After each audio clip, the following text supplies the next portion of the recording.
Good morning, everyone, and welcome to the Cyclelab Coffee Chat, episode number 2. We are very privileged to have Brandon from Biogen in studio today. Welcome, Brandon.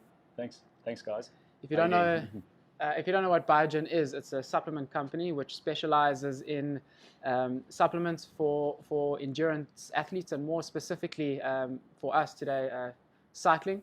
Brandon, when you're walking into a cycle lab, for example, you walk into the shop and the supplement section is such a massive area of the actual shop. Why has this come to be? Why is it so important for cyclists and endurance athletes to supplement in a way? Yeah, I think when you walk into the store, it can be a bit overwhelming. There's a lot of options and there's a lot of ranges, and even within the ranges, there's a lot of products within those ranges. So I think the first key thing is that it's become very personalized, as it should be. So I think there's a lot of different options. Some are quite similar, some are quite different as well. But I think as we've evolved and as we've seen people progress in the sport, people are finding more and more ways to get small incremental advantages. And I think there's some basic principles of nutrition that we'll probably delve into today in terms of hydration, energy, recovery. And I think it's just about finding something that works for you. I think that it can be overwhelming, but you can also simplify it by just understanding some of the basic principles, and then from there, just identifying a brand that's suitable for you. So, there's something different for everybody.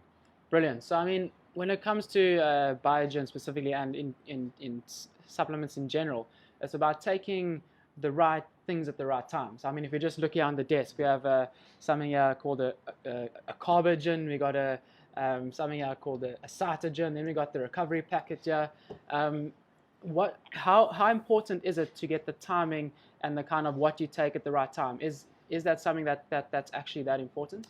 Yeah, I think it is critical, and I think whether you're a newbie or someone very advanced on a very competitive level, it is important. So those needs differ quite greatly, as you can imagine. So somebody who starts out and is doing shorter, less intense rides probably needs slightly less than someone who is looking for every extra second on an experienced competitive race. So to answer the question, it is important. The timing is critical, and it's really also, though, without complicating it, just looking at a much simplified strategy. I think there's a lot of information out there, and really, if you just stick to some of the fundamental principles of exercise and nutrition, and specifically in the endurance space, there's some fundamentals that we'll go through today that I think if you just tick those boxes, you'll be okay. So I think timing is important. We'll talk about different things like caffeine.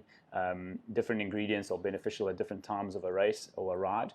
And again, we can also talk about different strategies based on your level of skill and experience, and also the level of intensity and distance that you're doing on a ride as well. Yeah, we're very grateful to have you in studio today. We are live, so to everyone out there watching now at the moment, please feel free to leave questions for Brandon. He is the expert, and also if you come into a store, there's a wide range of specifically trained people who can also give you some great advice. So if you're not catching this live, you can actually come into store and get some very good advice as well. So get your questions in, and we'd love to be able to answer them now today. But Brandon, so I mean, breaking it down, there's kind of 3 areas which generally cyclists focus on. It's the pre, during, and after. So looking at this type of range on the table here, what would be kind of your pre-supplement to use before the ride, and more importantly, why, and what does it have in it that's going to help a rider to kind of benefit them before they go out for a ride? Sure. I think the way we like to look at it is obviously pre, during, and post, like you said, is important. But for us, if you just go back a step and just look at what are the fundamental principles of endurance nutrition, you need something for energy. You need something that's going to replace what you're losing, and that's going to help you just get that extra bit when your body is starting to sort of falter a little bit in the later parts of a ride. You need something for hydration that's just going to replace the electrolytes and the water that you're losing when you sweat. And then you need something for recovery for after the ride. And I think as you become more experienced and as you ride longer and harder, that recovery component is often the part that's neglected, because we finish the ride, you go grab a drink or a big meal or a burger or something like that. And I think it's all that too. I wasn't sure if I was allowed to say that, but let's be honest.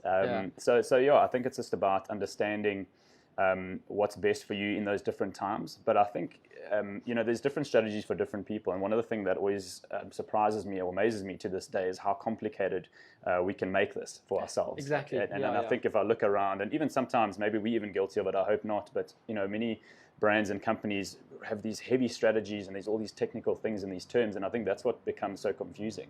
But I think going back to your question, you really just need to look at what is going to work best for you in terms of energy. What sort of body type do you have? Are you overweight? Are you underweight? What are your goals? Someone who's overweight, who's riding for social or to lose weight, might not want to have as many carbs, but enough to make sure that you're sustaining your energy levels and replacing what you're losing. But I think it just really comes down to just getting good quality carbohydrates during your ride, and you get different types of those. So understanding which are more beneficial for you. In terms of the products that we've got, you've got a sort of more long chain carbohydrate, which is a much more basic isomaltulose based carbohydrate, and that would be in your Carbogen. So that's something that you would typically take pre a race or during a race if it's not too intense. So we're talking an hour to hour and a half maybe. The whole concept of carb loading is different for everyone. We're not going to delve into that argument. I think historically a lot of people believe that you had to do these things, and especially in the running community, there's still these pasta parties and things like that people do. So that is an option to do that. If you believe in it and it works for you, by all means, do a carb load. You can have a serving of that the night before a race. If you're just doing a social ride on a Saturday or on a weekend, or any time, you're not going to be longer than an hour, hour and a half. For me personally, I don't think it's necessary to carb load. But again, for some of the longer rides, and as you get more experienced, you might want more of that in your system as you go along. So, sorry to interrupt. So you wouldn't necessarily take this during a ride? You can take it during a ride, and that's what we'll get into later, is that I think if you're just doing a very social ride later and you're just looking, this is really just a high carbohydrate drink with electrolyte replacement. So carbohydrates relative to proteins, it's really high carbohydrates. Yeah, high carbohydrates. And kind of like a quick release, or is it more it's more sustained release, and that's why you would take that the night before or before a ride, because you want something that's going to be in your system for longer. So you'll see even on the back there, I don't know if you'll get it on the picture, but there's a graph there that explains where this carbohydrate fits into your ride. The Cytogen, on the other hand, is a blend of faster and slower releasing carbohydrates. It's also got caffeine in, so you should just be careful when using that. And obviously certain age groups as well, we don't really recommend it for those under 16. I think for that, the Carbogen is perfectly adequate. But effectively, the difference between these two is this one you can use during a ride as well, but you typically use it before. If you're using it during a ride, it would be for a much less intense ride. Or for someone who's more experienced and probably doesn't need as much as what the Cytogen offers. The Cytogen is a nice blend of slower and faster releasing carbohydrates. So you need something that's going to give you the energy for the longer ride. So you still got some of that sustainable carbohydrate source, but you've also got the faster releasing carbohydrates for that immediate kick when you need something and you're just feeling a little bit lower on the ride. So if you're going to be sipping on something like this, which we advise every 30 to 40 minutes on a longer ride, this has got the caffeine in there, so you get those little short-term boosts. But again, and I'm sure we'll talk about caffeine just now, you just want to make sure that you're not having a big whack of this or a full bottle only 30 minutes into your ride, and then you get that peak and that trough where you suddenly have that crash. So that's something just to be wary of with the Cytogen as well. But it is called a race mix, so we've developed this one specifically for more competitive rides and longer rides, and it just gives you a little bit more than the sort of more entry-level carbohydrate loader. Brilliant. Yeah. I've been victim to this before myself, but like you said, it's like people trying to use the supplements for different types of uses. So like if you're trying to lose weight, you're trying to maintain weight. I've done this to myself. I've actually just trained on water for 3 months because I just wanted to lose weight, and it was actually counterproductive. I actually put on weight because my metabolism actually became so slow so these type of sugars are necessary even if you're trying to lose weight. It's about having it at the right time. But when it comes to calories in versus calories out, for example, is that something that people should still be watching in terms of that if they're trying to lose weight? Yeah, definitely. And again, there's different strategies. So for us, sometimes we don't want to be too vague, but we also don't like to prescribe something that's specific to everybody. There's no one size fits all approach. And for someone like yourself at your age and your metabolism and your fitness level, it could be vastly different from someone who's older, a little bit more overweight, and is riding for different goals. So I think it is important to, the other risk is that sometimes, and I've seen it at expos and trade shows that we go to, people buy like 6, 7, 8 gels. They buy a tub of this, a tub of that, and we're grateful for the business. Don't get me wrong, so don't stop. Overindulging a bit. The flip side of that is that you're almost overdoing it. You're putting too much in your body, and your body's not really getting a chance to see what it's capable of doing by itself. So it is a bit of experimentation, especially in the early stages. For those of you who are slightly more advanced, you've probably waxed that already. But it's really just understanding what works for you. You might, and you've done it before. And I think, unfortunately, sometimes that's the only way we find out how our bodies cope, is like sometimes you'll go out and think, no, I'm feeling good today. I'm going to go for a nice 2-hour ride. You take one bottle or just on water, like you say, and half an hour in or an hour and a bit in, you're suddenly feeling a little bit like, oh, I wish I'd taken a gel or something like that. Sure. So I'm trying not to sound too vague, but I think it's really about understanding your body and your goals and making sure that at the bare minimum that you're putting in what your body is losing and doing it at the right time. So what you don't want to be doing is waiting for yourself or your body to crash, or the term bonking that people are more familiar with, and then suddenly you're trying to sip on a gel or down half a bottle of premix. By then it's too late. Your body's already, your glycogen levels have dropped, and it's almost like you're in the hole already. So it becomes a lot more uncomfortable, and you do want to enjoy your exercise. So it's important. Moving on to the topic of caffeine. Caffeine is I mean, we get it everywhere. We just drink a cup of coffee and it's in there. But for me, I kind of see it as purchasing something on a credit card. You kind of get what you want now, but you pay for it later. So you normally get them in your gels, but there are 2 types of gels. There's normally a non-caffeine gel, and then obviously a caffeine. Caffeine's become so popular. I see you guys have even started making tablets out of this stuff. Yes, yeah. So caffeine can be abused, and it can be taken at the wrong times as well. Absolutely. Can you just kind of elaborate a little bit on when someone should be using caffeine and how to not overuse it to essentially negatively affect overall performance? Yeah, no, definitely. I think we touched on it before, and for me personally, and again, it's based on each individual. Generally, once you become more experienced at riding or running or whatever your sport is, you almost want to delay using the caffeine until the later stages of your rides or your races. Especially in a race, you might be pushing really hard, and the temptation is, especially when you're sitting on someone's tail and you're really trying to get that edge, the temptation is to get that caffeine kick, because the reality is caffeine has been proven to offer such immediate short-term energy boost benefits. So what you don't want to do is be taking that too often in the ride and having these kind of peaks and troughs throughout the ride.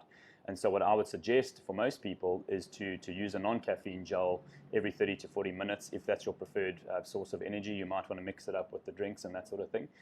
But generally, rather try and save, if you were doing like a 947 or something like that, or like a 100K race, try and save that caffeine gel for the last sort of 20 to 25Ks. You don't want to be taking that too early, because you might find yourself in a hole, like you said. It really does, sort of spike your energy levels, but they can drop quite quickly as well. And you don't want that to happen too early in your ride. Brilliant. Guys, get your questions in. We do actually, in fact, have a question. Let's just bring it up onto the screen here. We just got to find it.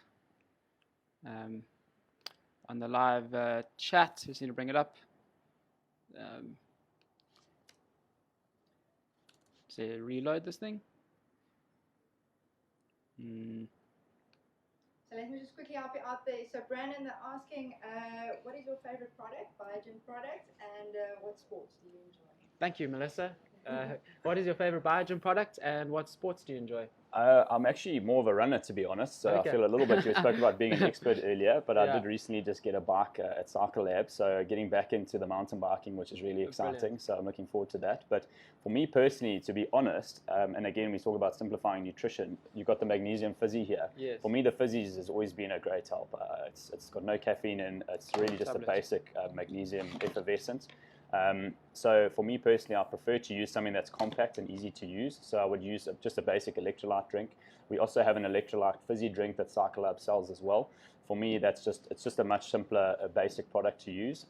But again, nice to use the caffeine gels. My personal favorite is actually the caffeine gel. This one here, and what we've done is in the Biogen range is about 1.5 years ago, we formulated the real fruit-based gels, and what we wanted to do was just we're seeing a trend more and more of people going more and more towards food, which is also a good thing. And so we felt even with the gels, we want to bring it closer to a food group type. And the concept actually came out of the Purity brand and how they do, these little gels for babies and things like that. And we thought to ourselves, that's a lot of people, even adults, let's be honest, you like having those purities. Yes, so without digressing, we came up with this concept of doing more real food-based gels. So we came up with a tropical one, a strawberry one, and then we started delving into other real-based gels. So this is your real coffee bean-based, where it's made using real coffee beans. And the flavor also has that nice percolated coffee smell and taste as well. So to really just get to the point, big fan of the fizzies, either the Magnesium on a lighter run or a ride. When I'm riding now, more specifically the Electrolyte Plus product, which we've got in a fizzy format as well. But the gels has always been a personal favorite, also just because I was personally involved in the development of it. So it was an enjoyable project to work on and taste and try to get these things closer to food groups as well. A nice thing that I found now, like especially during lockdown as well, are these magnesium type of tablets. Normally we would be racing anything between 2.5 to 4 hours, whereas now we're smashing it on Zwift and on the indoor trainers, and we're not getting that volume in, but the kind of exercise we're doing, it's high intensity, and because it's inside, if you're not using a fan, you're sweating a bucket load. So to just replace those electrolytes but not having the kind of amounts of energy that are in these drinks, I find that to be really suited to the lockdown and the short, sharp efforts. Absolutely, and actually Sean Bardenhorst from Tread online wrote a nice article about that a few weeks back, just talking about the fact that people have kind of forgotten nutrition. And we're seeing that as well. We're seeing like there's less people buying specific, obviously there's less races and that sort of thing, so it's not ideal. But at the same time, there's almost this assumption, well, you're indoors, it's not as hard. Although if you look at the way some people are doing the numbers on Zwift and the watt to weight output, it's quite crazy. I was watching Ashley on the weekend, and she's phenomenal. But Sean wrote about this piece just in terms of people neglecting that and the fact that you are still sweating, just the fact that you're indoors, or maybe you've got an open door and that it feels quite comfortable, and people are battling with that. So just at the bare minimum, and this is not to just boost product sales, we would recommend just making sure you're replacing what you're losing when you're sweating, and people are working really hard, even though they're not outdoors. So it might have something to do with the fact that you're not feeling the warm sun on your back, depending where and how you ride. But I think psychologically, you feel like, okay, well, it's not as hard because you're on a stationary bike, you're indoors. But like I said, you look at those numbers and you think they're probably working harder indoors than outdoors 100%. At the moment. And lockdown's probably causing a little bit of extra frustration. So we're seeing a little bit of grit in those rides. 100%. Brandon, 2 more topics I want to touch on. So then we get to something called an energy bar. Obviously, everyone knows energy bars. They come in all sorts of different formats and flavors. So here's a nougat bar, then we have an oat energy bar, then we have your high performance bar. So once again, there's a whole bunch of different types, and they're full of energy, and for example, if you look at the kind of calorie count, if you're calorie counting and you're keen for a snack, the calories in an energy bar are sometimes very similar to something like a bar one chocolate, and for me, I'd much rather prefer to go for the bar one at times. But why would someone choose this as a healthier snack as opposed to a bar one? And when during a race should for example, someone be using these types of products? Yeah, I think again, it differs per person. I mean, just to touch on the different types of energy bars, a lot of people see sugar as an extremely bad thing, which it is. But I think during a ride, your requirements are slightly different. You're expending a lot more than what you're putting in. So any type of calories that you put in, if you're just talking about calories across the board, you're going to burn those up quite quickly on quite an intense ride. So it's less of a problem when you're on the ride, and you might find that after a ride, it's almost something that you crave. You suddenly have that feeling of you just really want something. You do need to also remember that a lot of those sugars are inherent in flavoring or in some of the ingredients that you're using there, sometimes even the nuts and seeds. Some of the newer ones in the bars that we've got, like in the energy oats bars, we spoke again about going the more natural food route. So it's less artificial. We've looked at more nuts and seeds and fruit ingredients in there, dates and things like that, which obviously naturally have sugars in there. So if you have an apple or banana, it's got natural sugars in there. So don't always see the sugar content on the label as an extremely bad thing during a ride. What you don't want to be doing is not training and eating loads of these, which some people do as well. That's a different story. So Melissa's pointing at herself there. So bad.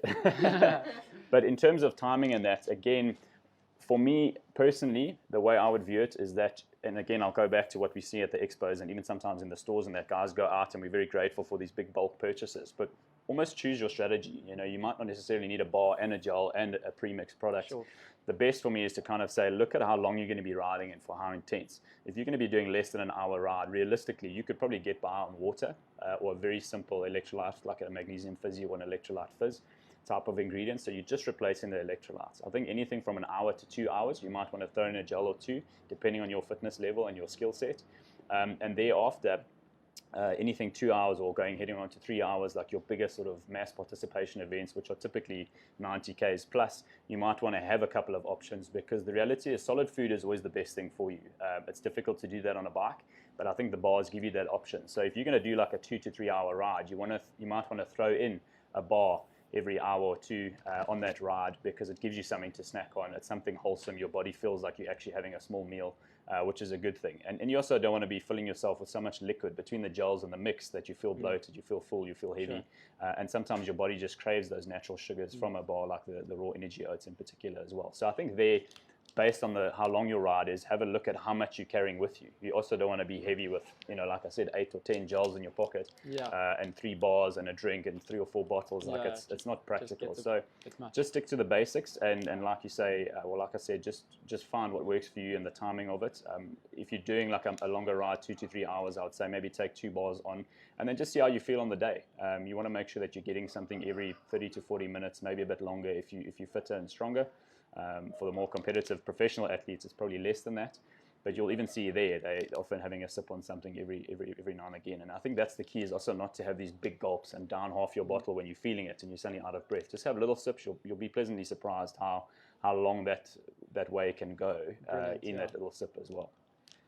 This is a banana cocoa flavor. Is it good? I'm obliged to say it is, but you can tell me. I always prefer something that's more natural. So again, so this is this is the more natural version. So it's got it's also got beetroot in. So although it's banana, you'll see it's got like a slight pink color to it. And the whole thing with that is that beetroot has got these proven nitrates to help you with endurance and stamina as well. Oh, we got the coffee. We haven't tried that before, but you can let the viewers know.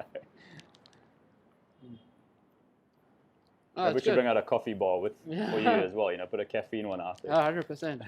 So it has like that very strong raw chocolate flavor. Yes.